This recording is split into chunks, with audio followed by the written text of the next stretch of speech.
मेरे बच्चे, मैंने तुम्हारे पास और तुम्हारे परिवार के लिए एक दिव्य शक्ति भेज दी है।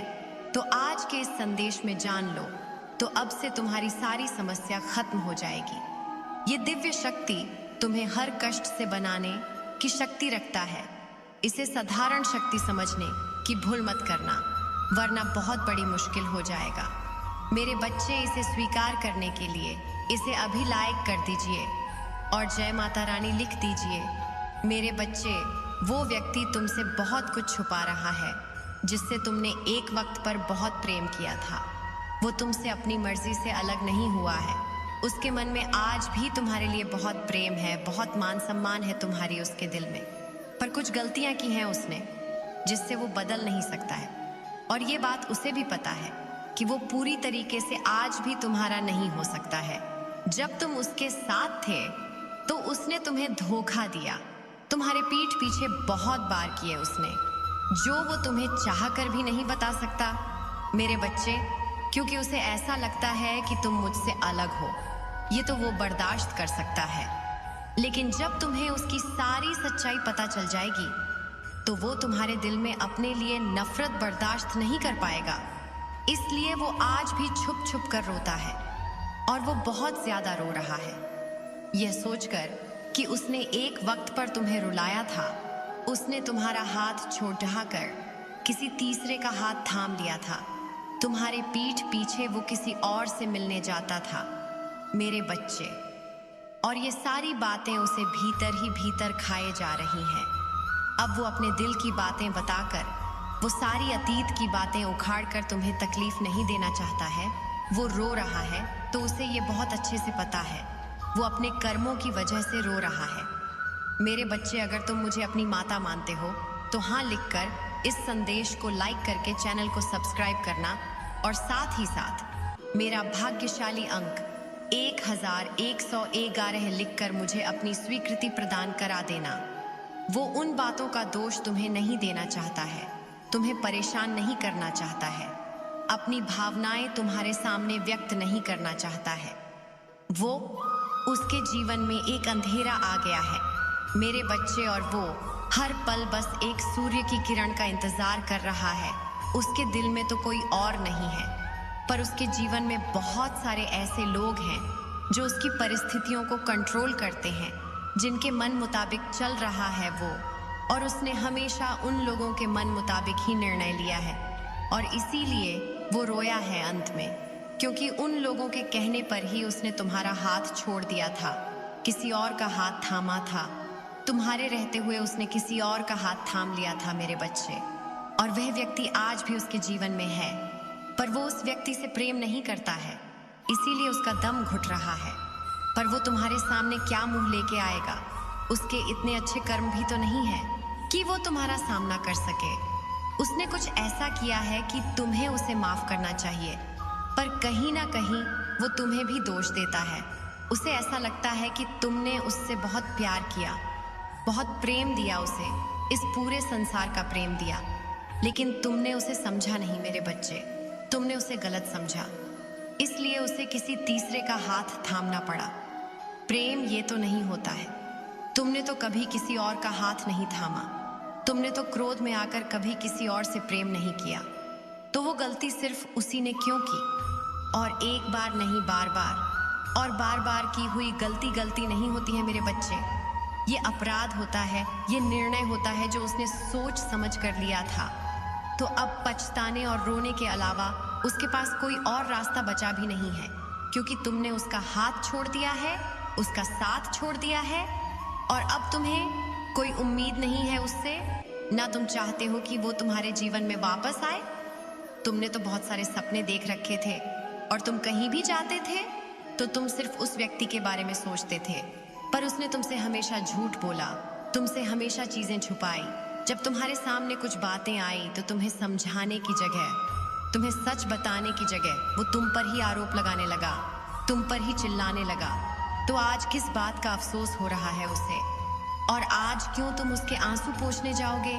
क्या वो आया था? वो तो किसी और का हाथ पकड़कर चला गया था मेरे बच्चे।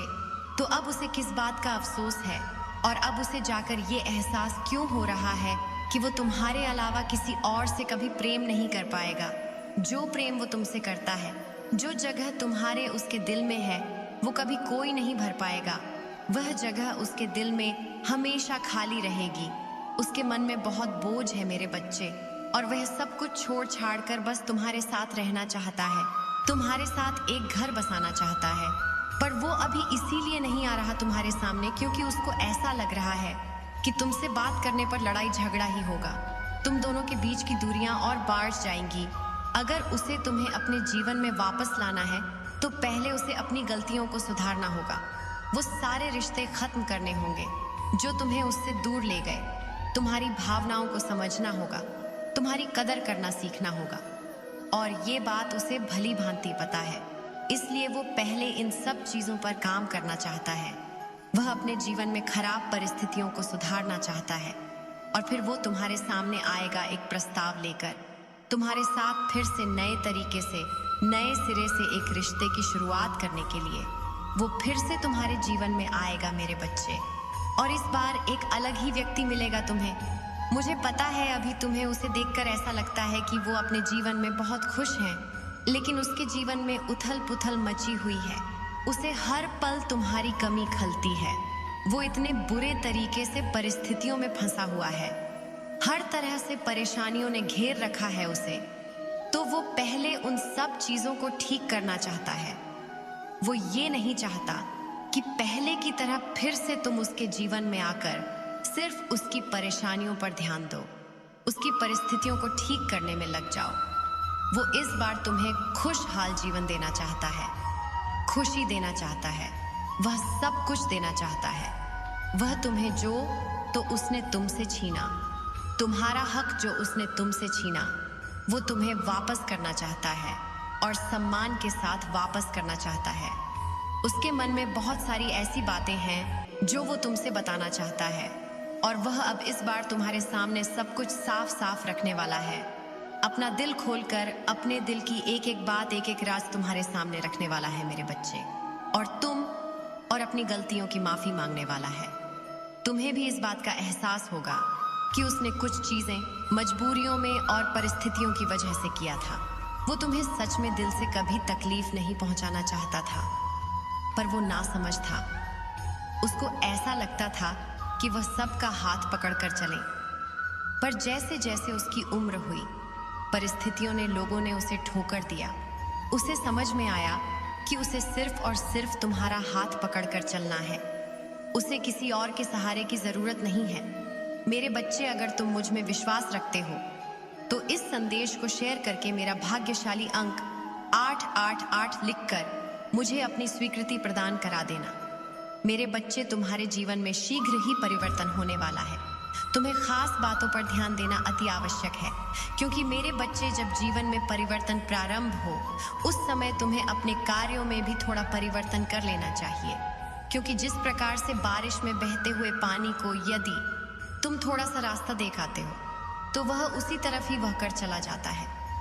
मेरे बच्चे, तुम्हारे लिए एक ऐसा समय पर प्रारंभ होने जा रहा है जिसमें मेरी सभी शक्तियां इस धरती पर विद्यमान होगी, और तुम उसका का लाभ उठाना, और वह लाभ तुम्हें कैसे उठाना है यह भी मैं तुम्हें आज बताऊंगी। और मेरे बच्चे, तुम्हारे लिए तुम्हारी माँ स्वयं तुम्हारा मार्ग बनाऊंगी।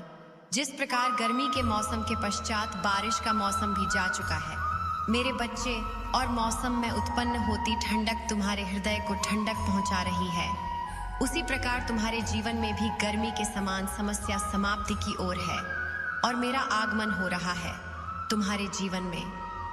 मेरा आगमन होते ही तुम्हारे जिंदगी में चमत्कारी बदलाव शुरू हो जाएंगे। मेरे बच्चे, पृथ्वी पर ध्यान रखना कि इन दिनों में तुम्हें केवल कुछ कार्य को करना होगा, और तुम्हारे जीवन में तुम्हें खुद बदलाव देखने को मिलेगा, और तुम्हारे जिंदगी से सारे दुखों का नाश हो जाएगा। बस तुम्हें मेरे कुछ कार्य करने होंगे। ध्यान दो मेरे बच्चे, कल से तुम सुबह उठकर अपने घर के काम से निवृत्त होकर स्नान के पश्चात मेरे समक्ष जब भी दीपक जलाओ, अपनी भावनाओं को तुम मेरे समक्ष रखो। और मेरे बच्चे, यह ध्यान रखो कि उस समय तुम्हारी आत्मा और तुम्हारा हृदय साफ और स्वच्छ होना चाहिए। क्योंकि मेरे बच्चे मैं तुम्हारी प्रेम की भूखी हूँ, भावनाओं की भूखी हूँ। यदि तुम साफ और स्वच्छ भावनाओं से थोड़ा भी कुछ भी प्रसाद चढ़ाते हो तो मैं उससे स्वीकार कर लेती हूँ। मेरे बच्चे, इस महीने में तुम मुझे केवल अपनी किसी भी एक इच्छा को लेकर तुम मेरे समक्ष खड़े होना और आंखें बंद करके पूजा के समय उस इच्छा को बोल देना। मेरे बच्चे, जो इच्छा को तुम बोलोगे उस इच्छा को तुम्हें इस तरह बोलना है कि मेरी यह इच्छा माता पूर्ण कर चुकी है, मैं इस इच्छा को लेकर बहुत प्रसन्न हूँ।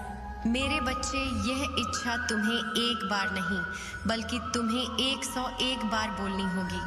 जैसे ही तुम इस इच्छा को बार बार बोलोगे, तुम्हारा रास्ता ऊर्जा से भरा बन जाएगा।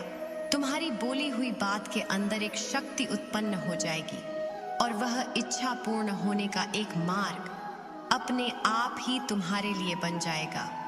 उसी मार्ग के द्वारा तुम्हारी इच्छा पूर्ण होगी।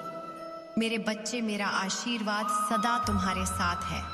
मेरे अगले संदेश का प्रतीक्षा करना। मेरे बच्चे, मेरा आशीर्वाद से तुम्हारा जीवन खुशियों से हरा भरा रहेगा। मेरे बच्चे, मेरा आशीर्वाद पाने के लिए लाइक अभी कर दें और अपना नाम का पहला अक्षर कमेंट में लिखें। मेरे बच्चे, आज जो संदेश तुम्हारे लिए है वो बहुत ही खास है। ये संदेश तुम्हारे जीवन को बदल कर रख देगा। ये बहुत ही बड़ा और अत्यंत महत्वपूर्ण संदेश है तुम्हारे लिए। इसे बीच में छोड़कर जाने की भूल मत करना। मेरे बच्चे, मेरा आशीर्वाद से तुम्हारा जीवन खुशियों से हरा भरा रहेगा। मेरे बच्चे, मेरा आशीर्वाद पाने के लिए लाइक अभी कर दे और अपना नाम का पहला अक्षर कमेंट में लिखे। मेरे बच्चे, आज जो संदेश तुम्हारे लिए है वो बहुत ही खास है। यह संदेश तुम्हारे जीवन को बदल कर रख देगा। यह बहुत ही बड़ा और अत्यंत महत्वपूर्ण संदेश है तुम्हारे लिए। इसे बीच में छोड़कर जाने की भूल मत करना मेरे प्यारे बच्चे। इस संदेश का आप तक पहुंचना बहुत जरूरी है। अब मत रोको उन भावनाओं को जो तुम्हारे मन में निराशा का अंधकार कर रहे हैं। मेरे बच्चे, तुम निराश क्यों होते हो? क्या तुम्हारा दुख मुझसे छुपा हुआ है? क्या तुम्हारी पीड़ा मुझ पता नहीं है? तुम भले ही उस दर्द को अपने सीने में छुपाने का प्रयत्न करो, पर तुम्हारा चेहरा तुम्हारा हृदय का दर्पण है जो सब कुछ बयां कर देता है। मेरे प्यारे बच्चे, मैं जानती हूँ तुम्हारे दर्द को और उन जग को जो तुम्हें थकित कर रहे हैं और तुम्हारे उस बहादुरी से भरे व्यक्तित्व को जिसने जीवन का सबसे कठिन समय देखा है फिर भी आह भर के किसी के सामने अपने आंसुओं को छलकने तक नहीं दिया। फिर आज तुम यहाँ पहुंचकर खुद को अकेला, थका हुआ और ऊर्जा विहीन क्यों महसूस कर रहे हो? मेरे बच्चे, मुझ पर विश्वास करो। उन आंसुओं को बह जाने दो जो तुम्हें कमजोर बना रहे हैं। घबराओ मत। जब भी तुम रोओगे, तुम्हें थामने वाला मेरा हाथ तुम्हारे आगे होगा। मेरे बच्चे, मोम को आकार देने के लिए पिघलाया जाता है। ऐसे ही कई बार व्यक्ति को सही आकार देने के लिए उसे जीवन के संघर्ष की आंच पर तपाया जाता है ताकि वह एक सुंदर आकृति धारण करके अपना सर्वश्रेष्ठ हासिल कर सके, अर्थात अपना रियल वर्जन बन सके जो माता रानी उसे बनाना चाहती है, जो विशेष कार्य माता रानी उससे करवाना चाहती है। मेरे बच्चे, किसी कपड़े से अतिरिक्त कपड़ा हटाकर उसे कौन से वस्त्र का आकार देना है ये तो एक दर्जी ही जानता है, और वह दर्जी भगवान रूपी माता है जो जानती है उसकी किस बालक से क्या क्या अतिरिक्त वस्तुओं को हटाकर उसे सर्वश्रेष्ठ बनाया जा सकता है। मेरे बच्चे, क्या तुम जानते हो शरीर के अंगों का खंडित होना कितना कठिन और पीड़ादायक होता है? उसे कई गुना अधिक पीड़ादायक मन का टूटना होता है, विश्वास का टूटना होता है और संबंधों का टूटना होता है। और हीलिंग तभी होती है जब व्यक्ति इस प्रक्रिया से होकर के गुजरता है, क्योंकि तब उसका भ्रम टूट जाता है और वह अपने सत्य को स्वीकार करता है। तब उसे किसी और की आवश्यकता नहीं होती, वह किसी और के साथ खुश रहे। उसका यह भ्रम टूट जाता है। वह जान जाता है वह अपने आप में पुण्य है। वह अपने लक्ष्य को जीवन आधार बनाता है। वह बिना किसी पर दोषारोपण किए बगैर केवल स्वयं पर कार्य करता है, हर दिन खुद को पराजित करते हुए अपने लिए नई जीत लिखता है।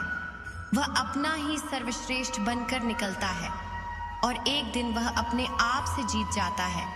यही वह दिन होता है जब वह दुनिया की ओर आंख उठाकर देखता है और लोग उसकी सराहना करते हुए उसके जीवन को पढ़ते हैं, उसके विचारों का अनुसरण करते हैं, उसके संघर्ष को प्रेरणा मान लेते हैं और बड़े होकर उसके समक्ष तालियां बजाते हैं। पर यदि वह उस हृदय के टूटने के दर्द से ना गुजरा होता, तो क्या वह अपनी वास्तविक शक्ति, अपना आत्मविश्वास प्रयोग करके यहाँ तक पहुँच सकता था जहाँ आज वह खड़ा है? कदापि नहीं।